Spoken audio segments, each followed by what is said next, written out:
हृदयी स्पंदन ठेवून नाती नूतन नित्य गुंफते ती.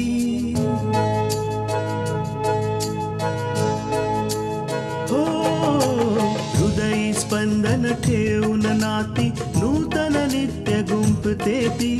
अंगणाची किरणे होऊन घरटे स्वर्णिम करते ती.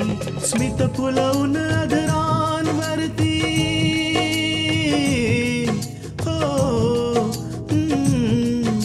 स्मित फुलवून अधरांवरती वेदनेत सुख देते ती.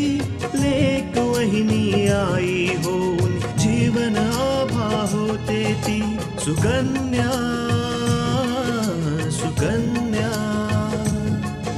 सुकन्या आमच्या कन्या. आकांक्षाला काही नाही होणार आहे. आकांक्षा बरी होईल. हो तर उमा काय म्हणत होतीस? सुनेच्या हातचं जेवण नशिबात नाहीये. कोणत्या तरी ओळखीच्या मुलीला सून बनवायचं होतं. मला असं वाटतंय की आकांक्षाला आत्ता सांगायची काही बी गरज नाही. जेव्हा तिला एकदम बरं वाटेल तेव्हा मग सांगावं. आकांक्षा तू तर मला घाबरवलंसच. मी तर विचारही करू शकत नव्हतो की तुझ्याशिवाय मी जगणार कसा.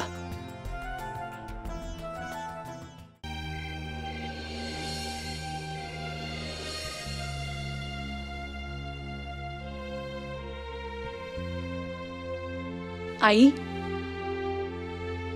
तृष्णा आरामात आरामात.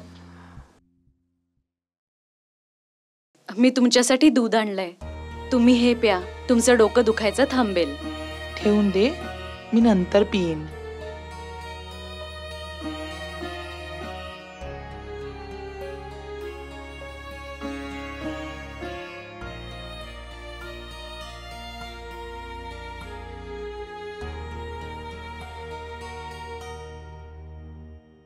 काय झालं आई? काही टेन्शन आहे का? तृष्णा कधी कधी असं वाटतं की तू जर माझी सून नसतीस तर माझं काय झालं असतं. आई तुम्ही हे असं का बोलताय? तुम्हाला कोणी काही बोललं का? तृष्णा जेव्हा तू हॉस्पिटलला गेलेलीस तसं तुला एक गोष्ट सांगू आई, मी हे जेवण फक्त तुझ्यासाठीच बनवलंय. जरा खाऊन तर बघ की आज जेवण कसं झालंय. हो.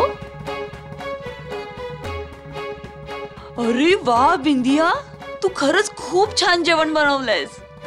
खूप चव आहे हा तुझ्या हाताला. हा ज्याच्या त्याच्या नशिबाचा खेळ म्हणावा. कोणाला बसल्या बसल्या आपल्या मुलीच्या हातचं खायला मिळतंय आणि कोणाला आपल्या सुनेच्या हातचं पण खायला मिळत नाही. हो की नाही? तू अगदी बरोबर बोलतेस आई. जेव्हा ते लोक हे सगळं बोलत होते तेव्हा माझं डोकं भरपूर दुखत होतं. माझ्यात एवढी ताकद नव्हती की मी माझ्यासाठी जेवण बनवावं. त्यावेळी बिंद्याने फक्त उमासाठी जेवण बनवलं आणि ते माझ्या समोरच बसून जेवण जेवत होते. आई बिंदियाचा स्वभावच तसा आहे. त्यासाठी तुम्ही स्वतःला का त्रास करून घेताय? मी स्वतःला त्रास नाही करून घेते तृष्णा, पण मी नक्कीच विचार करते की हे सगळं माझ्या बरोबर होणार होतं. नाही नाही आई, तुम्ही असं नका बोलू. मी लगेच तिच्याशी जाऊन बोलते. तिला विचारते की तिची हिम्मत कशी झाली तुम्हाला हे सगळं बोलायची. नाही तृष्णा, तिच्याशी बोलायची काहीच गरज नाहीये. का नको बोलू आई? जर मी आता बिंदियाला नाही बोलले तर तिचं तोंड नेहमीच सुरू राहील आणि ती तुम्हाला सतत उलटसुलट बोलत राहील. बिंदियाला जे करायचंय ते करू दे, पण आपण बिंदियाला काहीच बोलायचं नाही. आपल्याला फक्त हाच विचार करायचा आहे की बिंदियाला अपूर्वपासून दूर कसं ठेवायचंय. जर अशा वेळी तू बिंदियाला काही बोललीस तर असं होऊ शकतं की ती अपूर्वला जाऊन तुझी तक्रार करेल. आता कुठे तुमच्यामधला दुरावा कमी झालाय. मला नाही आवडणार की असं काही व्हावं की ज्यामुळे तुमच्या दोघांमधला दुरावा पुन्हा वाढेल. पण आई तुम्ही कृष्णा, मी जसं सांगते तू तसंच कर. आता तू याबद्दल कोणाशीच बोलायचं नाहीयेस. मी फक्त माझं मन हलकं करण्यासाठी तुझ्याशी बोलले. आणि मला नाही आवडणार की या सगळ्या गोष्टीमुळे पुन्हा वातावरण तापावं. ठीक आहे आई, मी आता कोणाला काहीच बोलणार नाही. पण मी एक ना एक दिवस तरी या गोष्टीबद्दल बिंदियाशी नक्की बोलणार.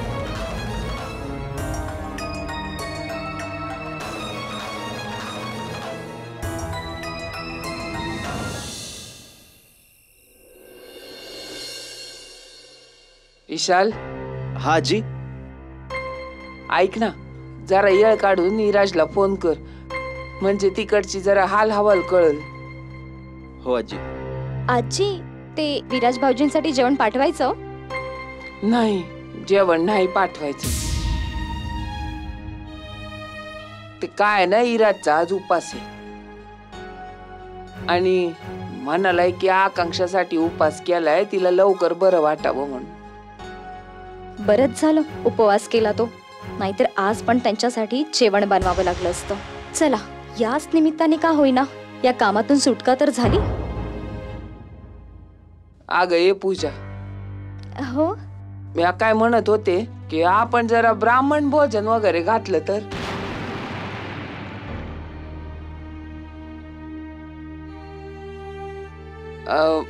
त्यांचा आशीर्वाद मिळेल आणि आकांक्षाला लवकर बरं वाटेल. ठीक आहे आजी, मी उद्या काही मिठाई आणि पक्वानं मागवून घेते. तुम्ही ते ब्राह्मणांना वाढा. हा घ्या, ऐका हिचं सांगणं. अगं ब्राह्मण भोजन घरात बनवायचं असतं.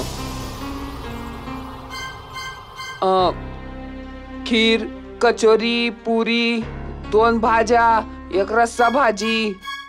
इतकं सगळं? मला म्हणायचंय की मला इतकं सगळं जेवण बनवावं लागेल. काहून? बनवू नाही शकत तू? नाही आजी, बनवू शकते ना. मी तर ह्यापेक्षाही जास्त जेवण बनवलंय. आणि हा, गोड म्हणून खीर बनव आणि ती शिजवायला घाई नको करू. 2-3 तास चांगली शिजू दे.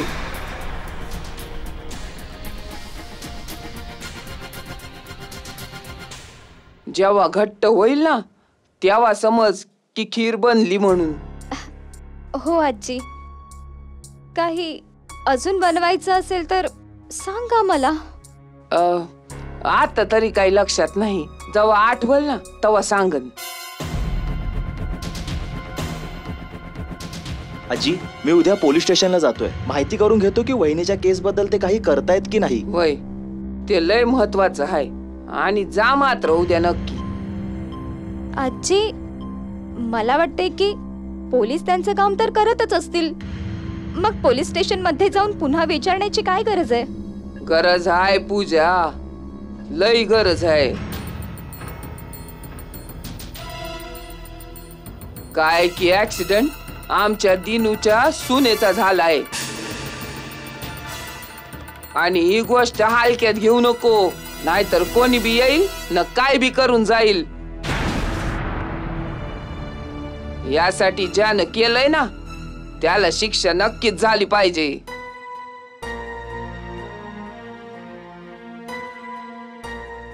कारण त्याला कळलंच पाहिजे की आमच्याशी दुश्मनी केली की काय घडतं ते. बरं आजी, मी निघतो, मला काही काम आहे.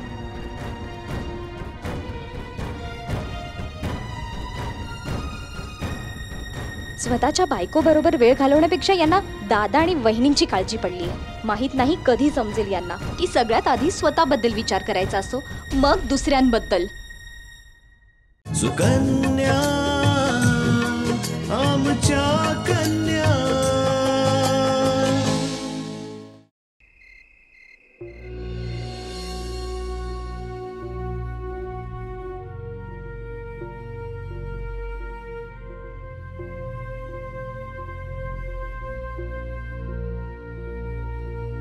आकांक्षाला जो कोणी मारू पाहतोय, अनिल किंवा दुसरं कोणी, तो आज नक्कीच इथे येईल. मग मी त्याला नक्कीच पकडू शकेन.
लाखन, ही जी इथे पडून आहे ना, ती आकांक्षा नाही आहे.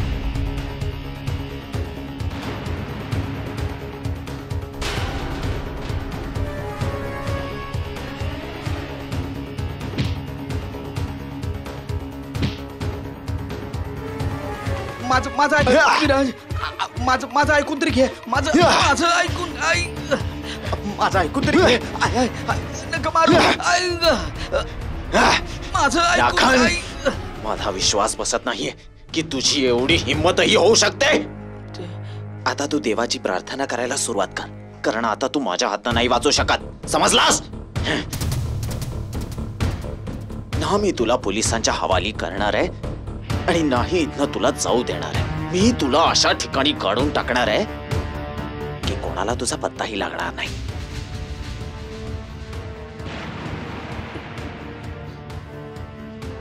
विराज, मला माफ कर. हे सगळं करणं माझी मजबुरी होती. मला हे सगळं करायचं नव्हतं. मी हे सगळं मजबुरीमध्ये करतो विराज.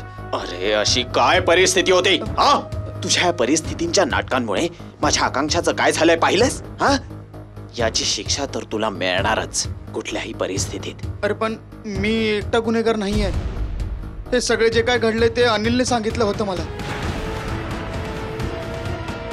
याचा अर्थ हा की या सगळ्या मागे अनिल आहे. हा, त्याच्या सांगण्यावरून तर सगळं मी हे केलं होतं. त्यानेच सांगितलं होतं की आकांक्षाला संपवून टाक. त्यामुळे सगळं हे मला करावं लागलं विराज. माझी मजबुरी होती. मी त्याच्या बोलण्यामध्ये फसलो. लाखन, अनिलने जे काही केलंय त्याची शिक्षा तर त्याला मिळणारच. त्याने आम्हा दोघांच्या भांडणात आकांक्षाला मध्ये आणलंय. तिला इजा पोहोचवलीये त्याने. त्याला मी कुठल्याही परिस्थितीत तुरुंगात सोडवेन. मला माफ कर विराज. मला वाचवूयात ना. मी कोर्टात त्याच्या विरुद्ध साक्ष द्यायला पण तयार आहे. नाही लाखन, माफी तर तुला नाही मिळणार. आणि राहिला प्रश्न तुझ्या साक्ष देण्याचा, तर तू ती दे किंवा नको देऊस, मला त्याच्याने काही फरक पडत नाही. अनिलला मी तुरुंगाच्या आत पाठवल्याशिवाय गप्प बसणार नाही. सुकन्या, आमच्या कन्या.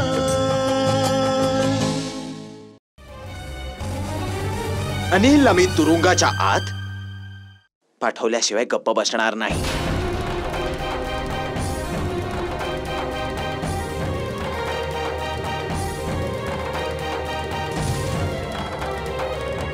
इन्स्पेक्टर साहेब, हा घ्या तुमचा गुन्हेगार. हा एकटा नाहीये, याच्यासोबत अजून एक जण आहे ज्याचं नाव अनिल आहे. तुम्ही या दोघांना इतकी कठोर शिक्षा द्या की हे आयुष्यभर लक्षात ठेवतील. तुम्ही चिंता नका करू. मी यांच्यावर असा काही चार्ज लावणार आहे ना, त्यांनी निघण्याचा किती प्रयत्न केला ना तरी ते निघू नाही शकत माझ्या हातून. चला रे.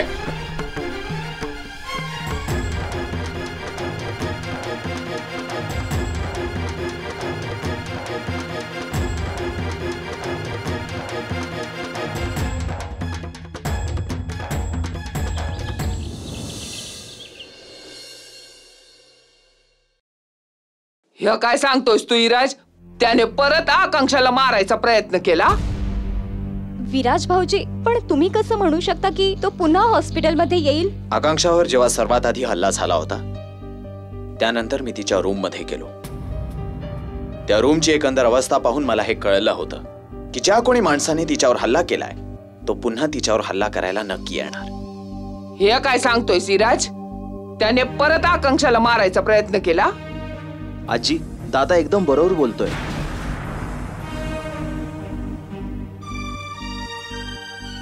पण आकांक्षाला कोण मारायला बघतोय आणि तिच्यावर हल्ला कोणी केला?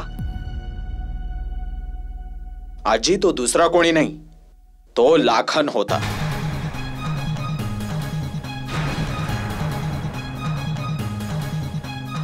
त्यानेच आकांक्षावर हल्ला केला होता. त्या लाखनची इतकी हिंमत आणि तू त्याला काय बी केलं नाही? हो आजी, मी त्याला चांगली अद्दल घडवली आहे.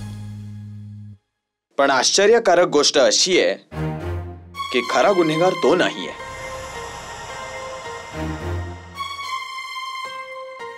हे सगळं कारस्थान त्या अनिलचं होतं. त्याच्याच सांगण्यावरून लाखनने हे सगळं केलं. अनिल?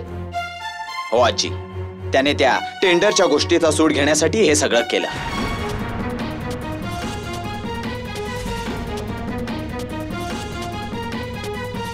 जर दिनूला हे समज कळलं तर कोण जाणे तो काय करून बसल.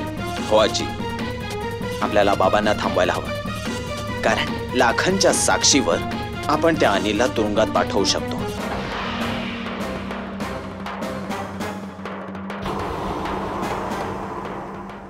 सुकन्या आमच्या कन्या. हो आजी, आपल्याला बाबांना थांबवायला हवं, कारण लाखनच्या साक्षीवर आपण त्या अनिलला तुरुंगात पाठवू शकतो.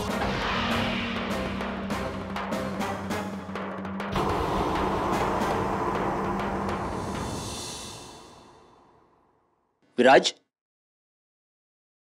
बोला डॉक्टर. आता आकांक्षाची तब्येत पूर्वीपेक्षा सुधारते. जर अशीच तिच्यात इम्प्रूव्हमेंट होत राहिली तर तिला लवकरच आम्ही डिस्चार्ज देऊ. मी तर माझ्याकडून खूप प्रयत्न केले. आता तुम्हा लोकांच्या हातात आहेत तिची योग्य काळजी घेणं. हो डॉक्टर, नक्की. ओके.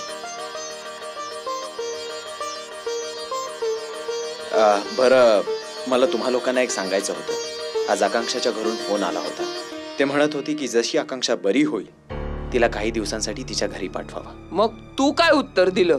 आजी, मी त्यांना सांगितलं की ते लोक जो काही विचार करतायत आकांक्षाच्या भल्याचाच विचार करतायत. आणि मी आकांक्षाला एक क्षण सुद्धा एकटं नाही सोडू शकत. माझी इच्छा आहे की मी नेहमी तिच्या सोबत असावं. आणि तसंही आकांक्षा सोबत जे काही झालंय ते व्हायला नको होतं. आपण समजे मिळून ना आकांक्षाकडे व्यवस्थित लक्ष देऊ आणि तिला अजिबात जाणवू देणार नाही की तिच्या सोबत बरंच काही घडून गेलंय. काय ग पूजा? हो आजी, तुम्ही अगदी बरोबर बोलताय.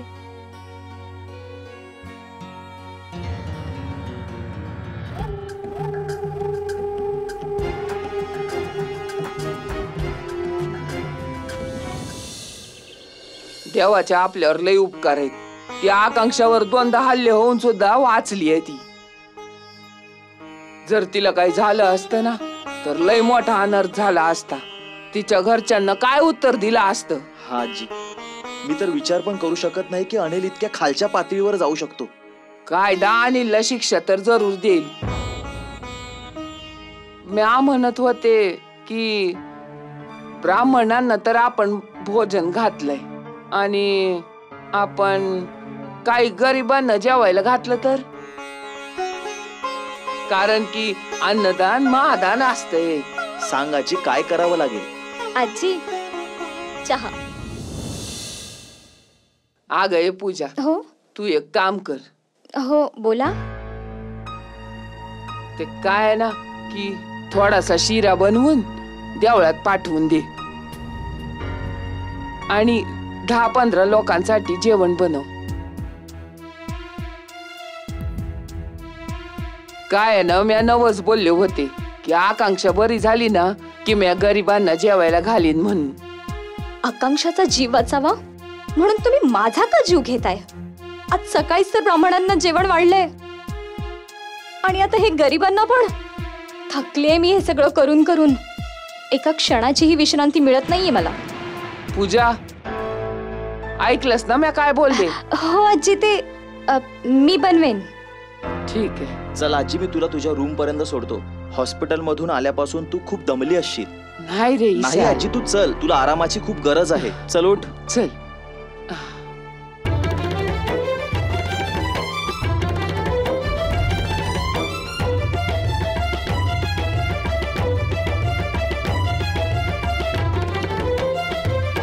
दहा 15 लोकांचं जेवण. असं वाटतंय की दिवसभर जेवण बनवण्यासाठीच विशालशी लग्न केलंय.